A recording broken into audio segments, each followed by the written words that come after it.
Hello everyone, it's Steve with Aptera Owners Club. In this video, I want to talk a little bit about this Republic crowdfunding campaign that Aptera is doing, which I think is really interesting for many reasons. One of the major reasons is that we can kind of see as the general public in real time how well their crowdfunding is going.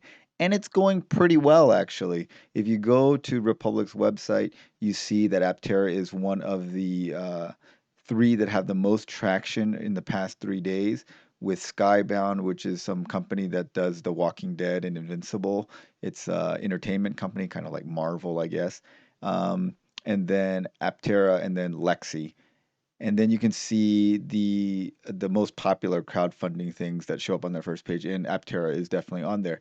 And so if you look at Aptera, they have raised, so Aptera has been doing this for 6 days. So this is after 6 days. After 6 days, they've raised a little over $500,000. You can say that's about $100,000 per day, which means that in a month you would expect to raise, if they continue at this rate, you would expect them to raise about $3 million per month. Um, and so, is that enough money? It is. It is doing pretty well compared to other crowdfunding things on this platform. But is $3 million a month enough? Now, what I think is interesting is that some companies are able to raise large amounts of money on this platform. Like this Skybound has been only going for 4 days and they've raised almost $10 million. And then there's this Realm Metaverse Real Estate. They've raised $75 million. That's more than the amount of money that Aptera evidently needs to make it to production. And this is a company that's basically selling fake real estate in a fake world. Okay, I mean, that's a pretty harsh way of saying it. It's virtual real estate in virtual worlds. But yeah, I mean, it's not real estate that you can actually live in or farm or, you know, has any natural resources. It is virtual real estate in virtual worlds. And these people have raised $75 million, which is incredible to me. Maybe I'm not with the times and I don't understand NFTs very well. And, maybe I'm missing the boat on this. But it seems like $75 million for virtual real estate in virtual worlds, that amount of money, people are definitely interested in investing in. But it seems like it's hard to get $50 million to get Aptera into production. Okay, $3 million. If you go to Aptera's site, they do have this discussion question and answer in which Chris Anthony himself answers a lot of questions, which is really good. So I asked this question about what is Aptera's current cash burn rate and what is the last SEC filing states $50 million needs production? How much do they still need? And what is the plan if their fundraising is something like 2 million a month? I was just pulling that out of the air. Seems like they're on track for 3 million a month, which is enough to continue operation, but not enough to reach volume production. So, number one, you can see our latest financials here. So, not wanting to directly answer this question of current burn rate, but here it is. I looked it up. If you look here, this is in thousands of dollars. So the 6 months ending June 30, 2022, which is the SEC statement we have the most recent information for. We do not, we should be expecting an SEC statement for December 30th, 2022, which I will definitely be looking at that when that comes out. But this is the most recent and most accurate data we have now. They have revenues of about 230,000 over the past 6 months. Most of this is probably from their acquisition of Andromeda. So Andromeda is making profits of about 230,000, revenues about 230,000 in 6 months, or close to $500,000 a year, which isn't bad, but it isn't a lot. And then this is the cost of the revenue, so total profit is 195. Probably a small portion of this is Aptera merch. But anyway, they have a gross profit of about $200,000 every 6 months, which is roughly $400,000 a year, which is pretty good if you were like a one-man operation. But if you're a 100-person operation, that is not going to keep you afloat. You can see their operating expenses is $32.7 million over 6 months. That equates to roughly a little over $5.33 million per month. So their cash burn rate is a little over $5 million a month. which means at their current crowdfunding rate of little under $3 million a month, they will not even reach that's not even enough to cover their standard cash burn rate, much less get into production. That is an issue. And um, that is something that we need to think about, which is why it's very important that they find a big investor very soon. Because if they don't find a big investor very soon, even with crowdfunding, they're basically barely, if that, able to keep up with their regular cash burn rate before going into production. So that's just something to think about. And then how much of that $50 million is needed in production? We still feel we need another $50 million commitment to begin purchasing tooling and equipment. We're working on more equity, debt, and other non-dilutive funding options to reach production in 2023. So they are looking at other options other than crowdfunding, which is very important because obviously crowdfunding is not going to get them there. You're not going to get to $50 million with small investors at the rate that they're going. I mean, some people are able to do it. Selling virtual real estate in virtual worlds evidently does it, but people just aren't as interested in having a real vehicle in the real world, I guess. So they're having a hard time doing that. So they need to find a large investor, either institutional investor or, like I said in one of those previous videos, they need to find a benevolent, inspired billionaire to give them the money. Now, people are worried about billionaires because they may want something out of it. Well, the thing is that if you ask billionaires what their favorite hobby is across the board, number one is philanthropy. They are most interested in giving away money. That is the thing that billionaires are most invested in. So if they find something that they like, that they believe in, they are willing to just give away money. Because if you're a billionaire, you have way more money than you know what to do with. You can't spend that money.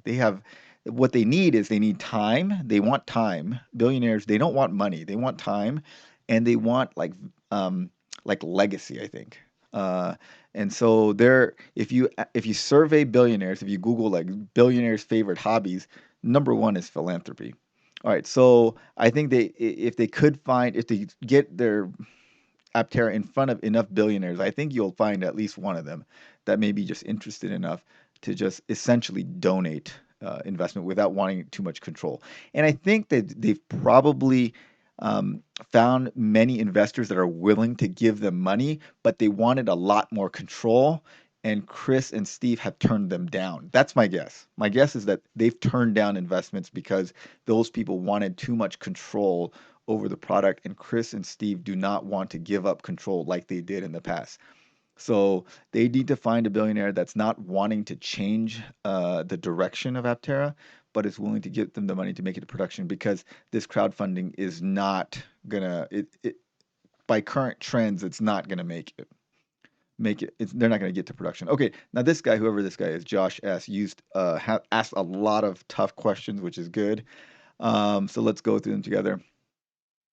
Um, obviously this 1.5 billion potential revenues from those initial 38 reservations or initial revenue, but what about further? And then Chris Anthony says, we anticipate that order numbers will grow dramatically as we get closer to production, have pre-production vehicles available for media and Aptera fans to experience in real life.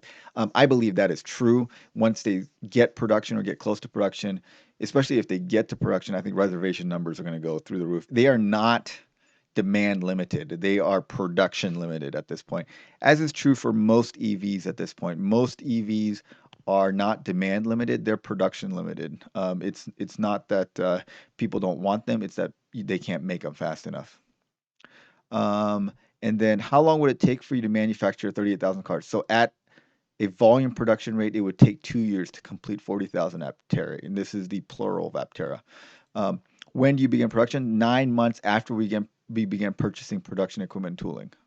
So this is an indefinite time period. So first they need to find funding, then it begins 9 months. So they have not found the funding, they have not begun to production. So we are minimum 9 months away from production. Minimum. I would say closer to a year.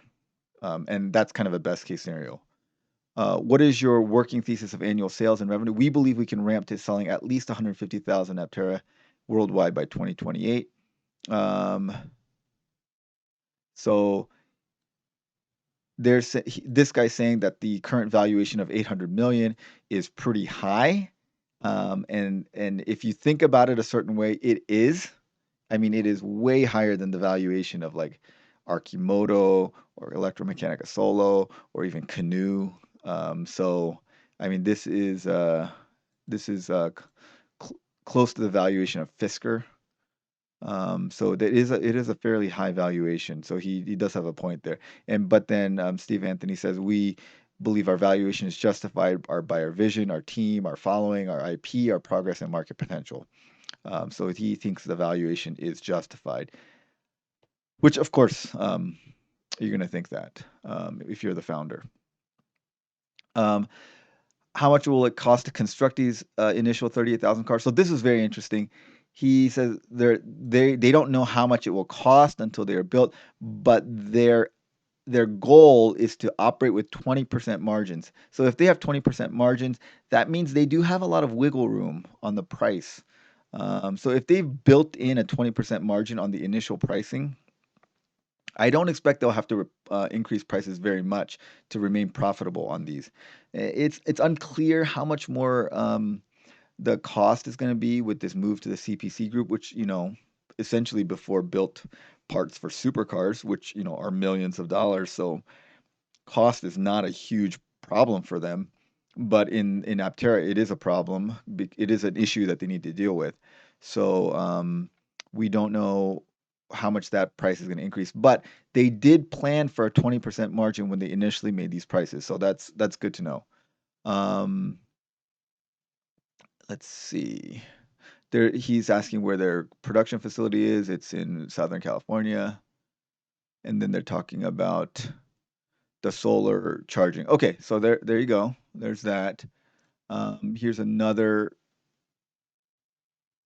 question. Okay, here we go, right here. There's been talk of a third seat. Will that be available in the 400-mile range configuration? Do you think an addition will make it to the production design as part of the initial rollout, or will that be an option later on? If later, will there be a clear path for current owners to make that configuration change themselves? I have a 4-year-old and would love to be able to put him in a rear seat. All right, so we like the idea of a third seat, but it's far down our priority list right now. I'd expect us to be work on this in 2024, and I think it would only be possible on 250 and 400 mile range options. And he doesn't talk about is there an option for current owners to make that configuration change later themselves. I think that requires a different shell because based on the shell that we saw in the release yesterday, there is no space for a third seat. So that's going to be a reconfiguration of the shell design. And so I do not think that you would be able to retroactively configure an Aptera, a two-seater Aptera to a three-seater Aptera.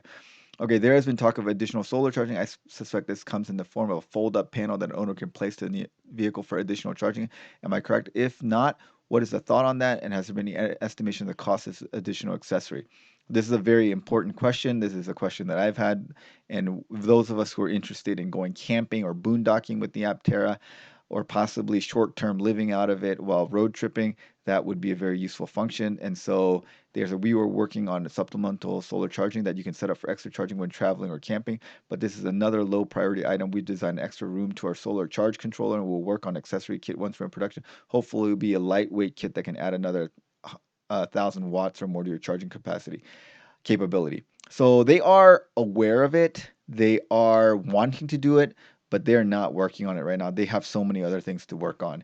And the answers to some of these other questions make you understand that there's a lot more things that they need to that they're working on. And then here you see another guy asked about the flat toed behind an RV, and with the all-wheel drive model, is there an option to be a two-wheel drive to save energy? So he says, "Thanks for the continued support. We haven't trialed this yet, but I think it'd be done relatively easily with some software changes and a kit attached to the suspension arm." So he thinks that it can be flat-toed, just pulled behind an RV. I made a video about this, and I thought this may not be possible because of the cogging on the hub motors. The hub motors, I don't think can get disengaged and would act as generators. and probably cause a lot of drag, but maybe there's some way of working around that. Christianity seems to think that there is a way around that. And then number two, yes, they will modulate the power between the wheels to be the most efficient at a given cruising speed. We still have a good bit of testing to do with Alafe to refine these controls. So they're saying that they have a lot of testing to do with Alafe still. There's a lot more to do here. So they are not ready for production even if they had the money right now. And then, okay, that's the other thing. And then if you look at the third question asked them is, what if the fundraising is something like 2 million a month, not enough to reach production, but enough to continue operations? They said, we will continue search for production funding, and we feel we will raise this soon. So they're hopeful about this. So maybe there are some good leads they have at this point, but there's plenty of production engineering for us to do. So again, another hint that there's a lot of stuff left to be done, even if they had the funding. So I think it is clear that they need funding, but they also need time. So um, my current suspicion is that we are over a year away from production at this point, and and that is contingent on them finding a source of 50 million dollars plus.